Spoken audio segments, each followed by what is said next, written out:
শিল্প প্রতিষ্ঠানে নিরাপত্তা নিশ্চিত করার প্রয়োজনীয় পদক্ষেপ নিতে প্রধান উপদেষ্টার প্রতি অনুরোধ জানিয়েছেন দেশের শীর্ষস্থানীয় ব্যবসায়ীরা। মঙ্গলবার রাষ্ট্রীয় অতিথি ভবন যমুনায় প্রধান উপদেষ্টার সঙ্গে বৈঠকে তারা এই অনুরোধ জানান।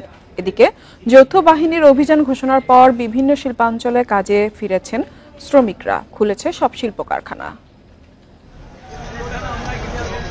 কয়েকদিন ধরে মজুরি, বোনাস বৃদ্ধি সহ বিভিন্ন দাবিতে তৈরি পোশাক শিল্পের শ্রমিকরা বিক্ষোভ করছেন।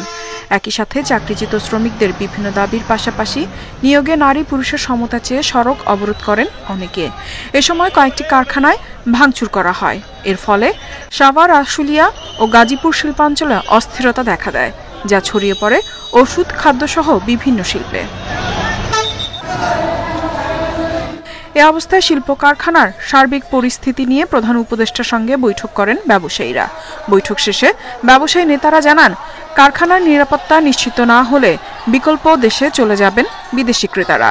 এ সময় সব ধরনের সহায়তার আশ্বাস দেন প্রধান উপদেষ্টা। গতকালকে পরশুদিন যেভাবে আঙুল লাগাচ্ছে, এরা কিন্তু আমার কোনো শ্রমিক না, এরা বাইরের লোক, বহিরাগত। কারা এটা আমরা জানি না, কারা এটা করতেছে। এটা এমনও হতে পারে যে এই সরকারকে একটু ব্যতিব্যস্ত করার জন্য, বিব্রত করার জন্য কিছু লোক এটার পিছনে আসে, থাকতে পারে। তো আমরা বলছি যে সব দিকে আপনি দেখি বিবেচনা করে আপনার ল এনফোর্সিং এজেন্সির সাথে কথা বলেন।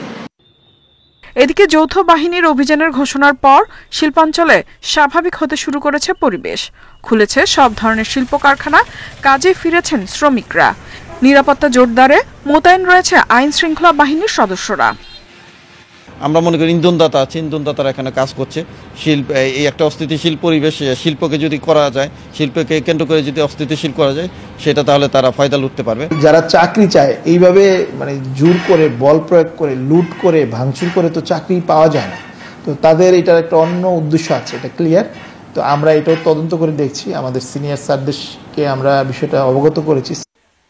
এর আগে সোমবার পোশাক শিল্প মালিকরা স্বরাষ্ট্র উপদেষ্টার সঙ্গে বৈঠক করে শিল্পের নিরাপত্তায় শক্ত পদক্ষেপ নেওয়ার দাবি জানান। এরপর যৌথ অভিযানের নির্দেশনা আসে। ইফাতারা, ইন্ডিপেন্ডেন্ট নিউজ।